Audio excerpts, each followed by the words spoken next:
Hola, ¿qué tal? Bienvenidos a nuestra segunda clase de la materia Fundamentos de Psicología Clínica. En esta ocasión vamos con la segunda unidad en donde vamos a ir identificando cómo es que se da el estudio de las conductas patológicas, cómo se llega a conocer.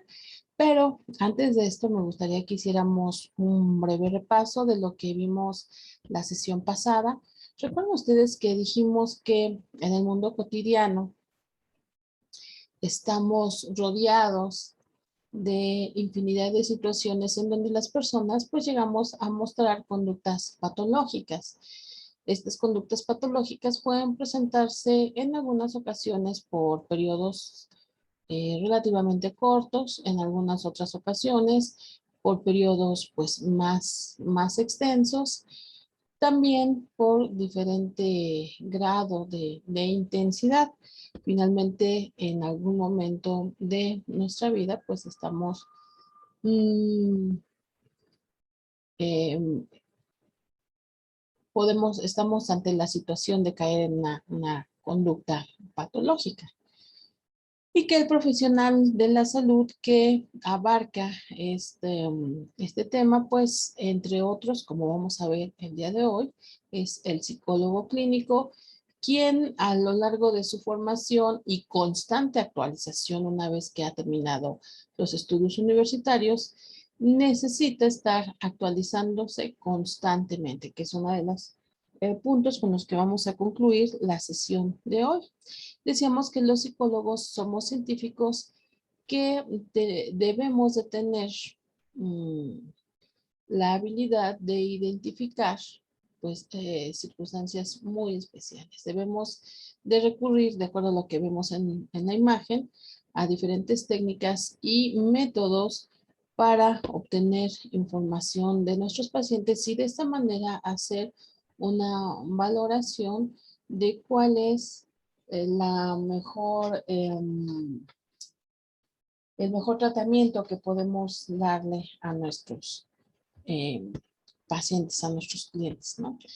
También hablábamos acerca de que el estudio de las psicopatologías definitivamente no es un estudio concluido, que día a día se van haciendo nuevos descubrimientos, se van haciendo nuevas observaciones y que por lo tanto pues hay una gran variedad de um, ideas acerca de cómo debemos definir los trastornos mentales. Habíamos señalado que no existe en realidad pues una idea consensuada acerca de estos conceptos, pero que es necesario al menos irlos nombrando para poder comunicar nuestros avances, nuestras experiencias con otros profesionales de la salud mental, ¿no?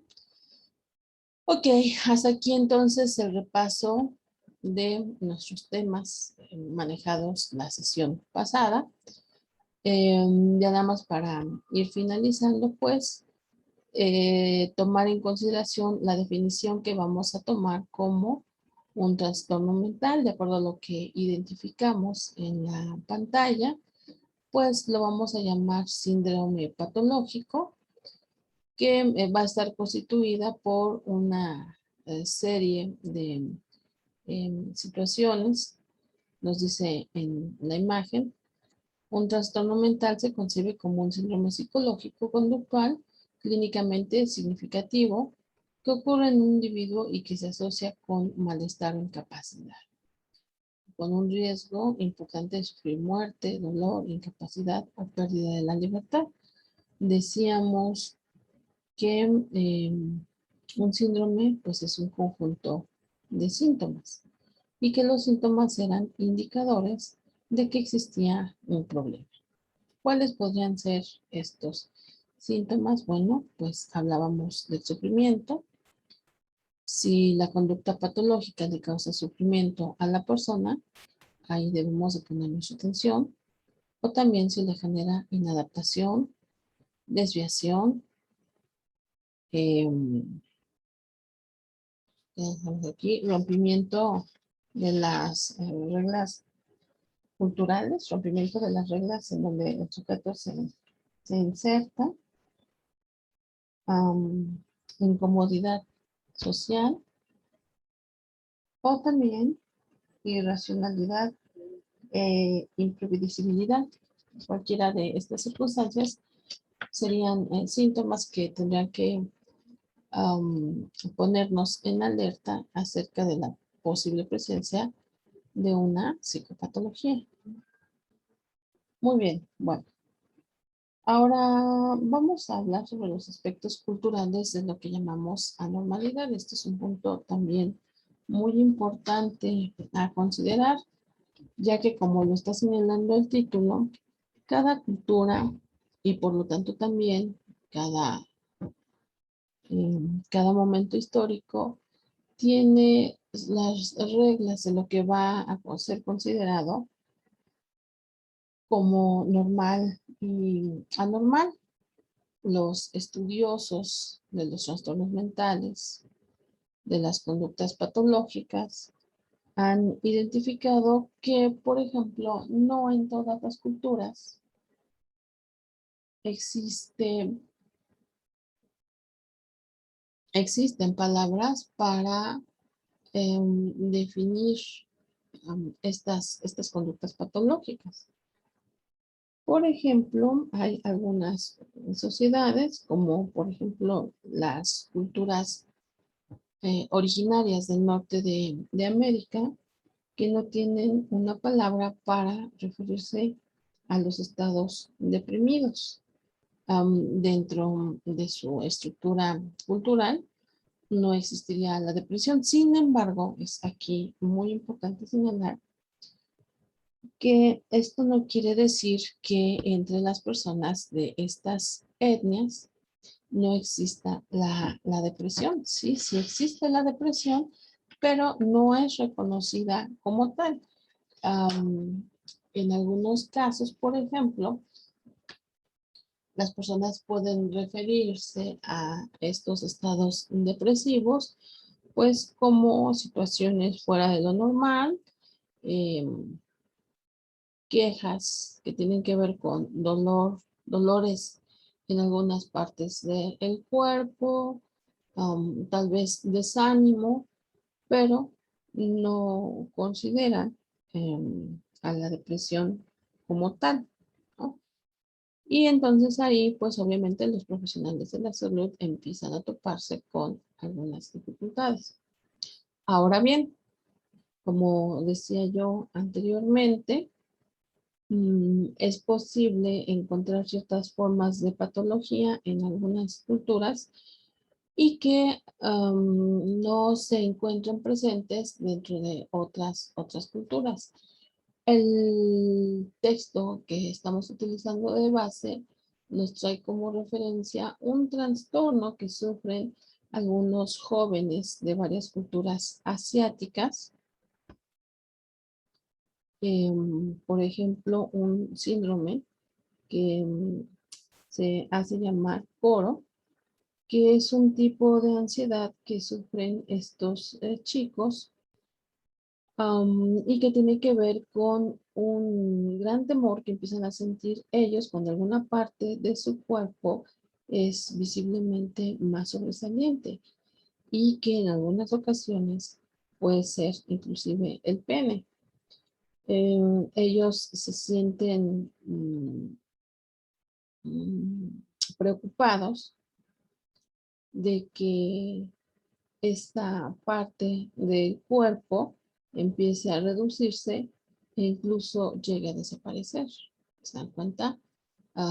Es, por supuesto, una creencia que en nuestra cultura, en nuestra sociedad, pues definitivamente no se da. Aquí nadie pensaría que el pene puede empezar a empequeñecer de grado tal que desaparezca. O también existe otro síndrome, como el que estamos mirando en la imagen, Kaijin Kyofusho, que es un síndrome en donde también jóvenes asiáticos empiezan a sentir temor sobre algunas partes específicas también de su cuerpo, en el sentido de que estas partes, estas zonas, estas áreas llegasen a ser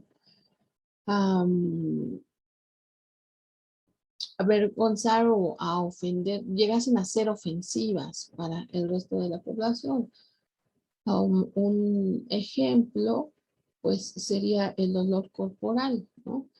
Que ellos emitan un olor tan desagradable que las personas que estén a su alrededor no se sientan a gusto con estando o compartiendo en ciertas zonas con ellos. Y bueno, nos damos cuenta que de repente aquí ese tipo de situaciones no pasa ni siquiera por la mente de unas personas, ¿no? Porque tienen unos olores completamente desagradables y ellos ni se inmutan. Sin embargo, como se dan cuenta, esto está dentro de la mente de estos jóvenes asiáticos y es tal el temor que pues empiezan a limitar sus actividades diarias. Recuerden que habíamos dicho que si causa sufrimiento o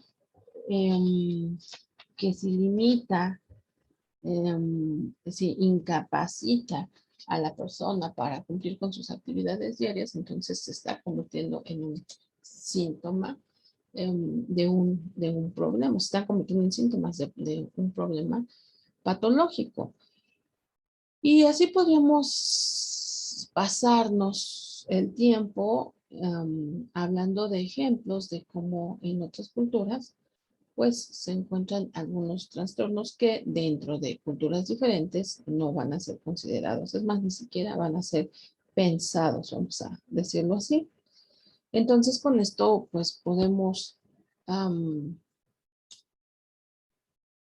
concluir, podemos llegar a la conclusión de que una conducta anormal es aquella que se desvía de las normas de la sociedad que se trate.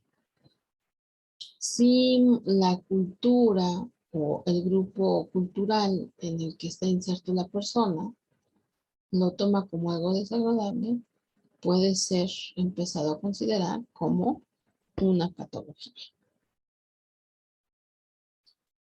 Ok, ahora, ¿quiénes realizan el trabajo de la salud mental?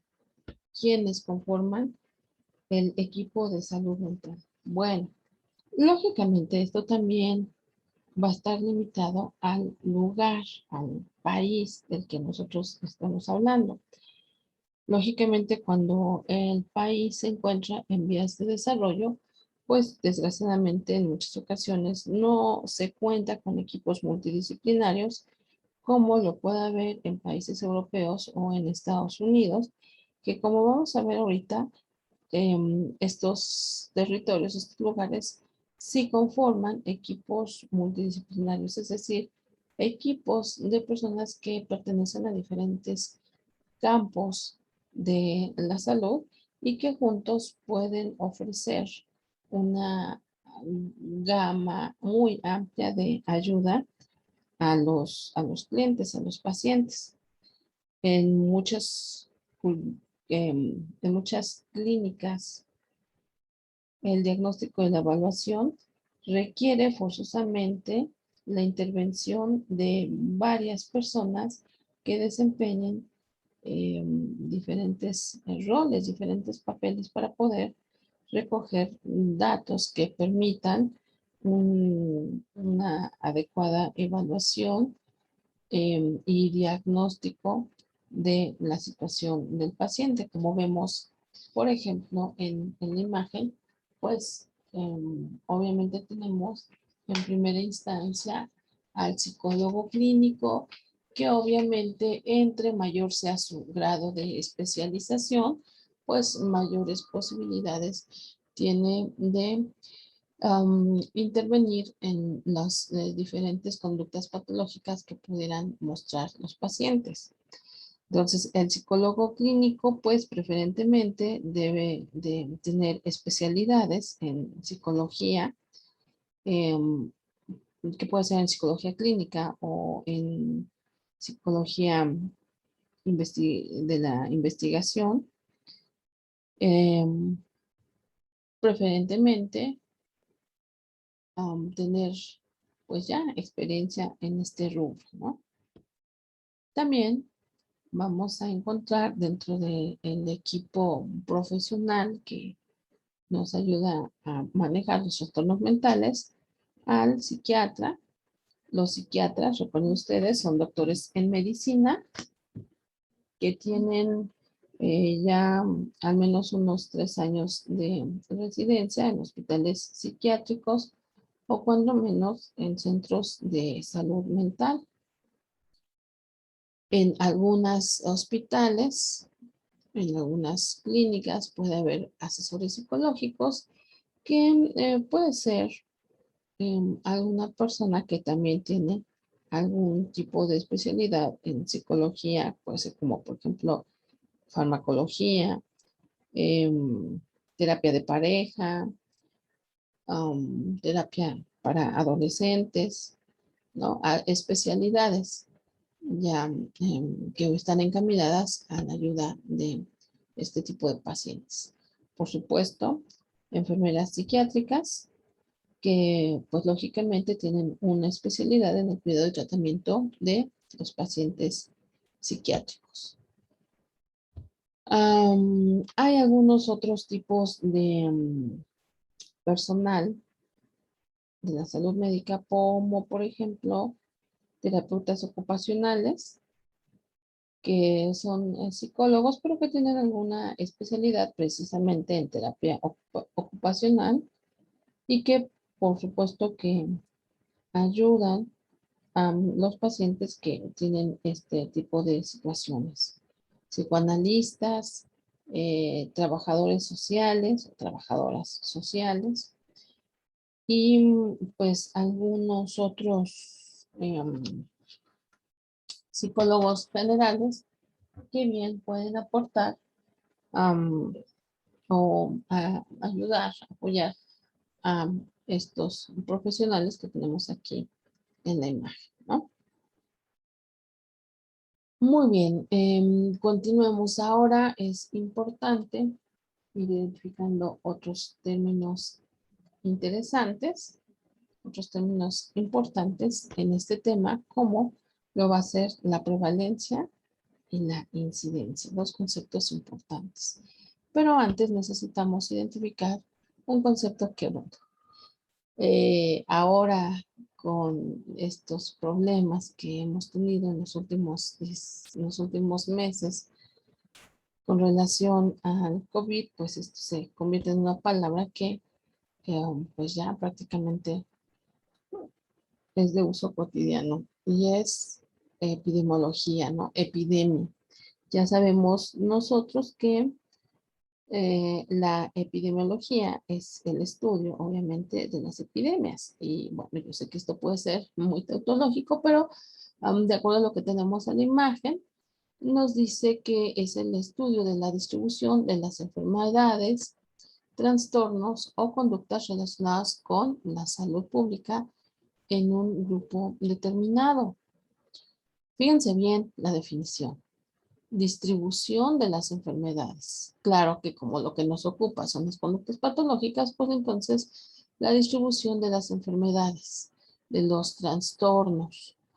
Digamos, por ejemplo, ¿en qué grupos se presentan más? Quiero pensar en la depresión, se me ocurre, que hay muchos estudios que constatan que la depresión se presenta mayoritariamente en mujeres que en hombres, aunque también es una realidad que puede presentarse mayoritariamente en ciertos hombres con ciertas características. Y en las poblaciones que no cumplen con esas características no se presenta. Entonces, ahí hay cosas bastante interesantes. Y precisamente esta es una de las razones por las cuales este concepto de epidemiología pues es sumamente importante. Identificar cuál es la distribución. Ese es el punto básico, ¿no? Y para identificar esta distribución de la presentación de las conductas patológicas, hay que ir identificando dos aspectos importantes. Uno es lo que vamos a llamar prevalencia y el otro es el que vamos a llamar incidencia, de acuerdo a lo que estamos viendo en la pantalla. Entonces, debemos identificar lo que es prevalencia y lo que es incidencia. Vamos con el primer concepto, el concepto de prevalencia. Aquí se hace referencia al número de casos activos de una población durante un periodo determinado. Recuerden ustedes, esto lo podemos ejemplificar, como decía yo al inicio, con el coronavirus. ¿Cuántos son los casos activos que hay? Vamos a suponer del 1 de septiembre al 30 de septiembre. Tenemos entonces que limitar un periodo, en este caso estamos estableciendo un mes, y entonces tenemos que registrar cuántos casos hubo activo en ese mes. Y podríamos decir que entonces esa es la prevalencia. Aunque dentro de este concepto de prevalencia podemos hacer dos subclasificaciones. La primera de ellas la vamos a llamar prevalencia puntual y que se refiere a la proporción estimada de casos activos de un trastorno en un momento concreto. Yo decía hace ratito, por ejemplo, del 1 de septiembre al 30 de septiembre. Entonces ahí tenemos una prevalencia puntual. Y lo vamos a distinguir de una prevalencia anual que, como ustedes ya se están imaginando, entonces aquí estamos abarcando un periodo de 12 meses en donde nosotros tendríamos que estar contabilizando el número de casos que se han registrado. Entonces, en este momento, y para continuar hablando, por ejemplo, del coronavirus, tenemos ahorita, desde que inicia mm, mm, se me fue el nombre, vamos, este tipo de cuarentena, ya desde marzo del 2020 a el día de hoy, que ya estamos en el 2021, ¿no? Ahí tendríamos una prevalencia de que aproximadamente 18 meses, ¿no? Abril, mayo, junio, julio, agosto, septiembre, octubre. De 19 meses aproximadamente. Entonces, cuando los doctores estudian la cantidad de casos presentados durante estos meses, pues podemos hablar de una prevalencia puntual. Pero si solamente nos enfocamos a marzo del 2020, de marzo del 2020 a marzo del 2021, entonces estamos ahí con esa prevalencia anual. ¿Uh? Y bueno, yo les decía, son dos conceptos. Prevalencia, la proporción estimada, el número de casos activos durante un periodo, y el otro es nuestro, el concepto de incidencias. No puede ser. Ok, lo vamos a anotar aquí. Nuestro otro concepto es el concepto de incidencias.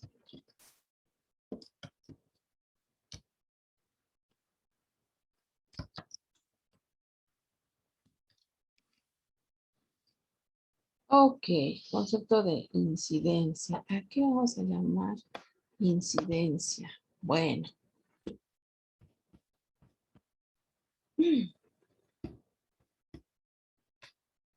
casi se ve. Muy bien.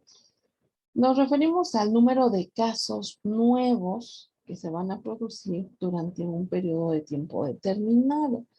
Aquí también, pues, puede ser durante un mes o durante un semestre o durante un año. La incidencia generalmente se estudia dentro de un año, pero pues dependiendo de lo que estemos buscando, de cuáles sean los objetivos, esto puede diferenciarse, ¿no? Las cifras de incidencia casi siempre van a ser menores que las de prevalencia debido a que la incidencia va a excluir los casos que ya existían. ¿A qué me refiero? Por ejemplo, si estamos valorando la incidencia anual de la esquizofrenia, no debemos contabilizar a las personas cuya esquizofrenia comenzó antes de la fecha de inicio. Vamos a suponer que estamos hablando del 1 de enero. Entonces, incluso aquellos que se encuentran ya enfermos para esta fecha, debido a que estos no constituyen casos nuevos de esquizofrenia, y es decir, ya estaban enfermos.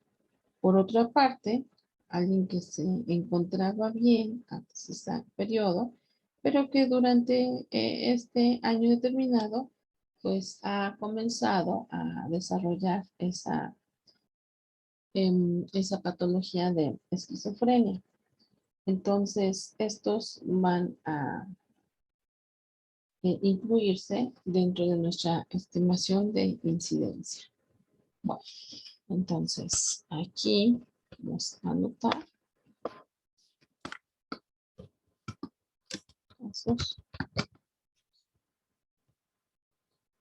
Y aquí en prevalencia vamos a anotar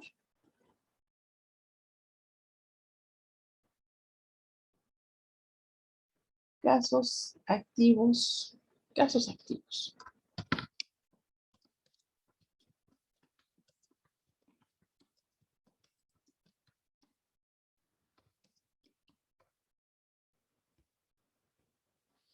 Ya se ve. Bueno, casos activos durante un periodo dado, durante un periodo determinado. ¿Sale?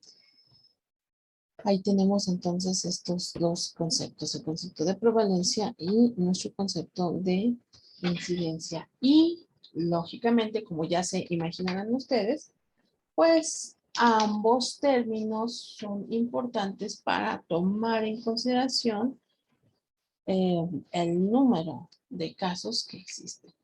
¿Y por qué? ¿Por qué es importante considerar un número, el número de casos que existe de una patología? Bueno, pues hay, pues obviamente, muchas razones, ¿no?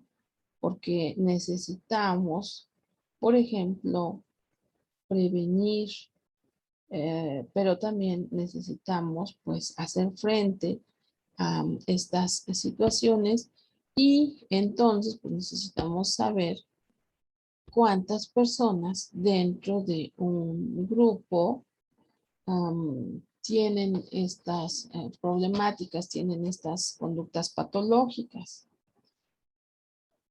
Ya se imaginarán ustedes que desafortunadamente, pues sí existen algunas dificultades para medir poblaciones grandes. Es difícil en un momento determinado estimar cuál es el número de esquizofrénicos en un periodo determinado, en un lugar determinado, porque esto requiere obviamente también de la utilización de herramientas y metodologías muy precisas y como ya lo habíamos dicho anteriormente, en muchas ocasiones las personas mienten con respecto a este tipo de enfermedades porque tienen miedo de ser marcados, de ser estigmatizados por la sociedad.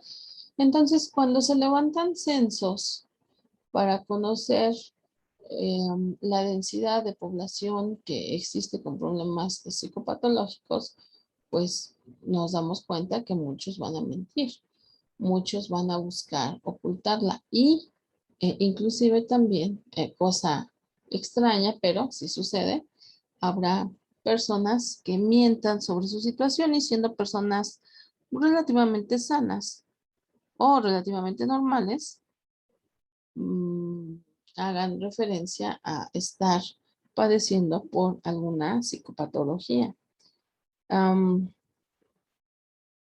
Uno podría preguntarse por qué de esa situación.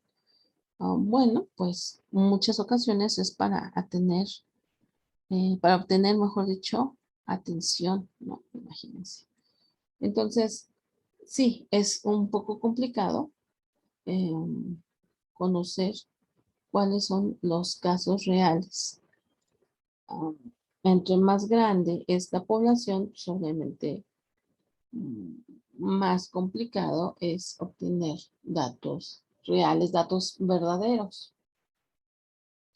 Bien, continuamos. Ahora, una vez que hemos identificado que una persona presenta conductas psicopatológicas, que hemos investigado, que hemos hecho las evaluaciones adecuadas y pertinentes, entonces pues viene lo que sería el tratamiento, ¿no?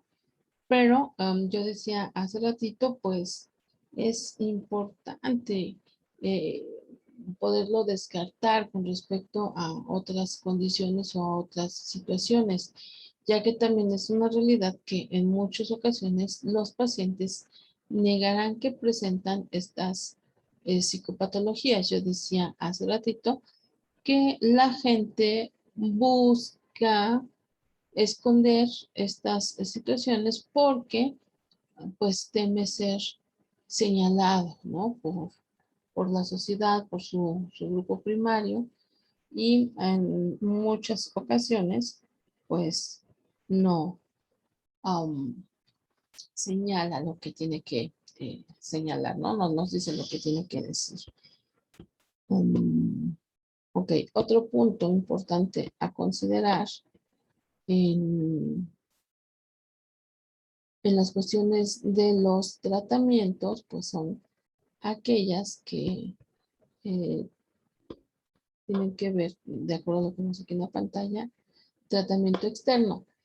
Hoy por hoy ya no sucede lo que sucedía antaño, tal vez siglo XVIII, siglo XIX, en donde las personas que presentan cuadros psicopatológicos son encerradas en hospitales psiquiátricos. Factores, pues hay muchos.